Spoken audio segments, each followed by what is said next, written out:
네, 여러분 안녕하십니까. 밤늦은 시간입니다. 방금 전에 끝난 제20대 대통령 선거 후보들 4명의 제3차 법정 토론, 마지막 토론이었죠. 잘들 보셨습니까? 이제 선거가 이 밤이 지나고 나면 닷새 엿새 밖에 남지 않았습니다. 오늘 토론을 저는 꼼꼼하게 마지막으로 보면서 메모를 줄기차게 했습니다. 상당히 두꺼운 종이가 소진될 만큼 이제 열심히 봤는데요. 그래서 제가 이 제3차 법정 토론을 보고 저 나름대로 평가하는 부분, 또 지적하는 부분, 그리고 종합적으로 이 토론이 앞으로 어떤 영향을 미칠까 이런 점을 몇 가지 간단하게 핵심만 짚어서 말씀을 드리겠습니다. 먼저 이재명 후보에 대해서 몇 말씀 드리겠습니다. 이재명은 이런 전략을 세우는 것 같습니다. 두 가지 전략인데요. 하나는 여전히 윤석열을 왕따시키는 그런 전략을 세우고 온 것 같습니다. 그래서 심상정과 안철수가 말할 때는 전적으로 공감입니다. 충분히 이해 갑니다. 일리가 있는 말씀입니다. 이런 말로 추임새를 넣기에 바빴고 대신에 윤석열 후보와 일문일답으로 토론을 벌여나가는 과정에서는 때로는 슬쩍 모멸적인 표정과 미소를 입가에 머금으면서 어떻게 하면 윤석열 후보가 이런 일문일답 이 토론에 순발력이 다소 늦어지는 것을 빌미로 해서 윤석열에게 무능하다는 프레임을 씌우려고 하는 그런 토론 전략을 들고 나온 것 같습니다. 제가 메모한 것 중에 몇몇 부분만 말씀을 드리겠습니다. 이재명은 국민들한테 직접 상대하는 듯한, 그러니까 그 자리에 4명의 토론자가 있었지만 나머지 3명하고 1대1로 토론을 벌이기보다는 국민들한테 직접 자신의 생각을 밝히는 마지막 자리를 이용한다, 이런 느낌을 많이 주더군요. 그래서 이재명은 자신에게 발언 계획 오면은 맨 먼저 윤 후보님, 심 후보님, 안 후보님 이렇게 말을 하기보다는 국민 여러분 이라고 하면서 자신의 생각을 밝히는 그런 모습을 자주 보여줬습니다. 그리고 이 심상정 후보, 안철수 후보 말이 끝나면은 동의합니다. 좋은 생각이십니다. 그랬는데 상대편의 안철수나 심상정의 반응은 떨떠름했습니다. 윤석열 후보는 상당한 공부 량을 그러니까 며칠 동안 낮에 유세 다니면서도 저녁에 이 공부를 계속해 왔다는 그런 느낌을 야기하게 주는 그런 대목이 많았었습니다. 특히 복지 분야의 특성상 많은 통계 숫자가 동원될 수밖에 없는 그런 분야임에도 불구하고 자료를 보지 않고서도 머릿속에 들어있는 것만으로도 여러 가지 이 통계 숫자가 들어있는 그런 논리 구조를 밝혀내는 모습을 보여줬습니다. 그런데 오늘 토론을 보고서 또 이런 생각도 들었습니다. 정말 이 사람들이 대한민국 대통령이 되려고 나온 사람들 맞은가 라는 생각이 들 정도로 거의 시정잡배들의 멱살 드잡이 싸움, 실질적으로 상대편 후보에 다가서 손으로 이렇게 넥타이 부분을 움켜쥐지는 않았지만 말은 그 이상 가는 그런 비수를 세워서 토론을 하는 과정 지켜볼 수 있었습니다. 한 가지 다행스러운 건 그 덕분에 국민 여러분 그리고 여러 시청자 여러분께서는 각 후보의 생얼군, 민낯 이것을 다 보시게 되는 그러한 귀중한 기회가 되기도 했다. 하마터면 저런 모습을 보지 못하고 투표를 할 뻔했다. 이런 생각을 가지신 분들도 계시리라고 생각을 합니다. 그 부분 중에는 긍정적인 부분도 있고 매우 볼썽사납고 눈살을 찌푸리게 하고 저게 저 사람의 본 모습이었구나 이렇게 다시 한번 느끼게 만드는 그런 부분도 있었습니다. 심상정 후보의 입도 유일한 여성 후보임에도 불구하고 입이 상당히 거칠어져 있더군요. 상대 후보에 대해서 거침없이 양심이 없다. 사기를 친다. 거짓말이다. 이런 말을 계속하는 그런 모습을 볼 수가 있었습니다. 그리고 심상정 후보는 이재명 후보가 그렇게 구애를 하듯이 전적으로 공감한다는 말을 했음에도 불구하고 심상정 후보는 굉장히 날선 그런 화살을 이재명 후보에 쏘아대는 그런 모습도 여러 차례 볼 수 있었습니다. 특히 이 감세 증세 부분에서 심상정 후보는 이재명 후보를 향해서 나보고 좌파다, 자폭을 하려고 한다, 이렇게 말했다고 꼬집어 들어가자 이재명 후보가 그런 얘기 한 적이 없다 이렇게 해명을 하자 심상정 후보는 다시 무책임하다, 비겁하다 이렇게 맞받아치는 모습도 볼 수 있었습니다. 이재명 후보의 또 하나의 특징 중에는 이른바 감성적인 접근이라고 할까요? 어떻게 보면은 이 소설을 쓰는 것 같은 그런 작가적 접근이라고 할까요? 그런 준비된 모습을 간간히 보이기도 했습니다. 예를 들어서 국민 여러분이라고 한 다음에 그러니까 상대가 윤석열이 됐든 안철수가 됐든 자기한테 발언 기회가 오면 국민 여러분 한 다음에 특히 인구 절벽을 토론할 때 이런 대목이 있었습니다. 예전엔 가난해도 애를 많이 낳았습니다. 그 이유는 자식은 나보다 잘 살 것이다 라는 희망이 있었기 때문입니다. 지금은 희망이 사라진 것입니다. 삶이 팍팍해졌기 때문입니다. 이런 식으로 그 어떤 이 토론을 지켜보는 사람들의 어떤 논리 구조 속에 과거로 회귀했다가 현재로 왔다가 그런 식의 어떤 그 소설적 작법을 동원해서 그 먼 추억의 과거도 건드리면서 현실의 문제를 도드라지게 하는 그런 점을 쓰는 이재명을 볼 수 있었습니다. 윤석열 후보는 근데 이 토론을 할 때 참 그 습관은 글쎄요 대통령이 당선되면 그때부터는 좀 더 여유를 찾아서 그 습관을 끊을지 모르겠는데 말할 때 이거는 정말 여러분 괜찮으십니까? 예전 어른들은 이제 그런 말 참 많이 하셨는데요. 생각과 말을 이어가게 하기 위해서 그랬는데 4명의 후보들 중에서 유일하게 윤석열 후보가 그런 습관을 가진 것이 또 도드라져 보였습니다. 또 하나 그 윤석열 후보와 안철수 후보가 똑같은 색깔의 넥타이를 메고 나왔더군요. 이게 무엇을 뜻하는 것일까요? 혹시 윤석열, 안철수 두 사람이 뭔가 얘기를 나눠서 같은 색깔의 넥타이를 메고 나오는 것일까요? 제가 쓸데없는 얘기하고 있습니까? 이제 그런 생각도 들었습니다. 윤석열 후보가 페미니즘은 휴머니즘의 일종이다. 그러자 심상정 후보가 반색을 하면서 놀라운 말씀이다. 라고 하는 부분도 볼 수 있었습니다. 산업재해 부분에서는 이재명 후보가 심상정 후보를 향해서 이재명이 심상정을 향해서 전적으로 공감한다, 동의한다, 나도 산재 피해자다 그러면서 통합정부를 만들어서 같이 하자.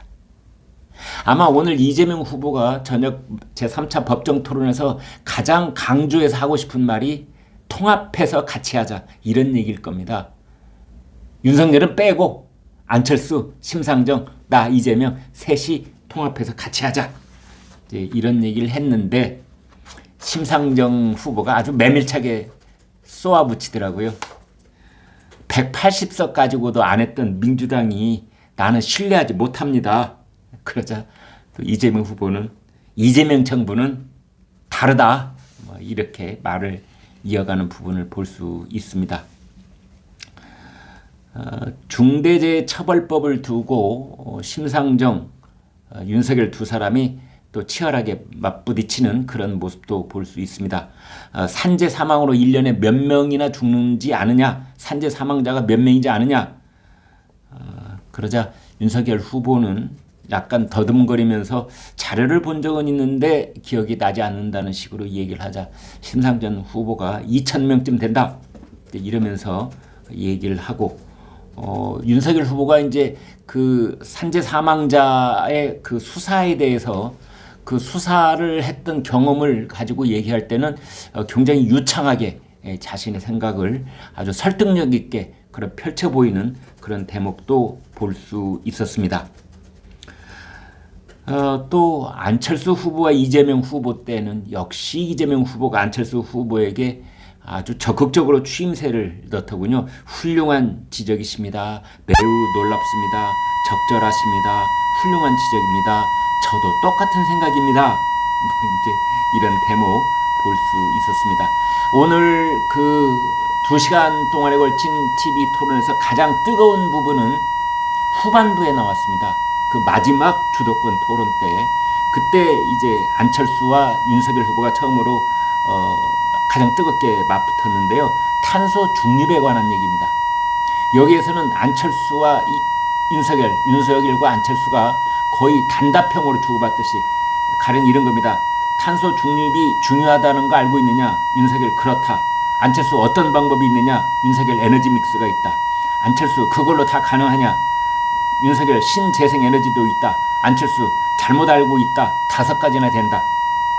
이제 이러면서 얘기가 계속 진행이 되는데 안철수 후보도 참 버리지 못하는 그 토론 습관이 하나 있는데 어떻게 하면 자신의 지식을 과시할까? 그러면서 그 상대방보다 자기가 훨씬 해박하고 그 다음에 이 숫자 과학적인 그 접근법에 대해서 매우 우월하다.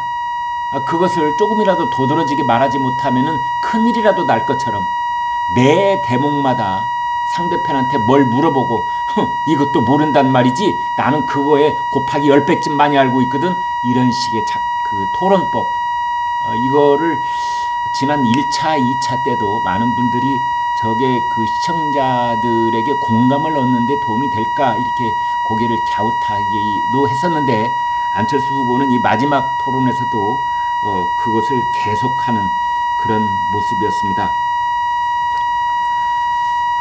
그런데 가장 뜨거운 부분은 오늘 그 토론 과정에서 이재명과 윤석열과 이재명 부분이었습니다.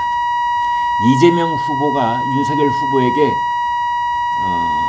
육아 휴가 소진율이 몇 퍼센트인 줄 아느냐 이걸 묻더라고요. 그러니까 아이를 낳았을 때 엄마 아빠가 왜 휴가를 쓸 수 있지 않습니까? 육아 휴가. 그런데 법적으로 정해져 있는 그 휴가를 몇 퍼센트나 쓰는 줄 아느냐? 이제 이렇게 또 숫자를 가지고 물고 늘어집니다. 이제 윤석열 후보가 그 숫자를 이제 즉답을 하지 않고 육아 휴가를 법으로 정해져 있다고 해서 그걸 100% 강제할 필요는 없는 거 아니냐?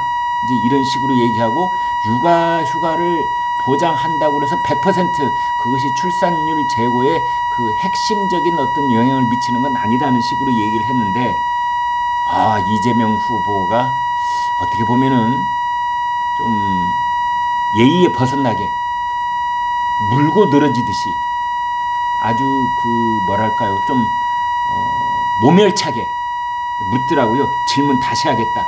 몇 퍼센트냐? 말해보라. 그 또 이 구조적 성차별이라는 개념에 대해서 토론을 주고받을 때도 윤석열 후보는 그런 집합적 개념 말고 라면서 이제 설명을 이어가려고 하자 이재명 후보가 또 그걸 탁 끊고 들어가면서 있냐 없냐 이런 식으로 자신의 질문에 대해서 즉답을 하기를 원하는 그러면서 굉장히 양쪽이 거의 가까이 있으면 이렇게 멱살을 잡을 뻔한 상당히 거리가 떨어져 있기 망정이지 그런 모습도 있었고 성인지 예산을 놓고 얘기를 하면서 이제 이재명 후보는 윤석열 후보한테 질문을 던지고 대답이 있으면 대답이 포인트가 안 맞는다. 모르고 자꾸 말씀하시면 안 된다. 이런 식으로 뭐랄까요. 이건 어떻게 표현해야 됩니까 여러분. 상대편은 아무것도 모르는 무지랭이고 나는 거기에서 오랫동안 연구해온 전문가고 그런 프레임을 자꾸만 만들어가면서 이 얘기를 하려고 하는 이제 그런 모습은 오늘 토론 과정에서 가장 두드러진 사람이 이재명과 심상정이고 그 두 사람은 그 상대방을 윤석열로 꼭 찍어서 잡은 다음에 자신의 우월함을 안철수도 비슷한 대목이 많았습니다. 자신의 우월함을 드러내고 상대적으로 이제 윤석열 후보가 즉자적으로 순발력 있게 대답하는데 시간이 좀 걸리는 그 점을 역이용해서 그것을 이렇게 당신 보니까 아주 엉터리인데 나는 이렇게 똑똑해, 그런 식의 프레임을 자주 사용하는 것을 볼 수 있었습니다. 여러분 보시기에 어느 쪽이 더 점수를 얻을 것 같습니까? 그렇게 상대편을 아주 모멸스럽게 다그치는 그런 토론 태도가 결국은 이튿날 그 토론회가 반영된 여론조사를 보면은 큰 효과는 없을 때가 많더군요.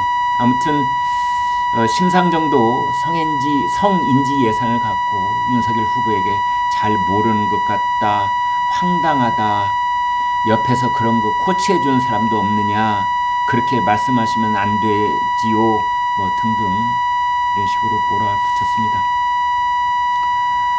심상정 후보는 이제 이재명 후보에게 안희정 사건 때 그 2차 가해자가 이재명 후보 캠프에 있다는 거 알고 있느냐? 그러자 이재명 후보가 우리 캠프에 2,000명이나 있다. 이재명 후보 캠프에 2,000명 있다는 거 저 처음 알았습니다. 그래서 그걸 어떻게 저인망식으로 잡아내느냐? 뭐 이런 얘기를 하더라고요. 심상정 후보가 또 이재명 후보에게 부동의 강간죄, 이거는 이제 그 피해 여성에게 그 성행위를 할 의사가 있었느냐 없었느냐 이런 걸 깊이 따지지 않고 일단 어떤 강제적인 완력이 사용됐으면 강간죄로 처벌한다, 뭐 이런 개념인 것 같아요. 저도 자세하게는 모르겠습니다. 부동의 강간죄, 그러니까 예 아니오가 불확실한 상태에서 이루어진 강제적 성행위도 처벌하도록 만들겠다라는 것이 그것인 것 같은데요. 이제 그걸 가지고 이재명 후보가 사회적 합의가 충분히 거쳐야 되는 문제 아니냐, 그렇게 얘기하자 이제 심상정이 당신은 말이야 곤란한 질문만 하면은 사회 합의라고 그러는데 그거 할 뜻이 없다는 거 아니냐, 그러자 이재명 후보가 곤란하니까 사회적 합의를 해야 되는 거 아니냐, 또 이렇게 다시 엉겨붙는 그런 대목도 볼 수 있었습니다. 오늘 TV 토론에서 하이라이트는 맨 마지막에 붙은 윤석열과 이재명의 일문일답식 뭐랄까요, 맞싸움이었습니다. 이른바 이제 청소년들이 결혼을 해서 그 아이를 낳을 수 있는 기회를 어떻게 줄 것이냐, 이제 이것과 연결된 부분이었는데 윤석열 후보가 이재명 후보에게 그 이재명 후보의 조카가 37번이나 칼로 찔러가지고 살해를 한 것에 대해서 변호사 이재명이 심신미약이라고 그렇게 변호를 해서 여성 인권을 짓밟았는데 그런 사람을 보고 어떻게 젊은이들이 아이 낳을 생각을 할 수 있겠느냐.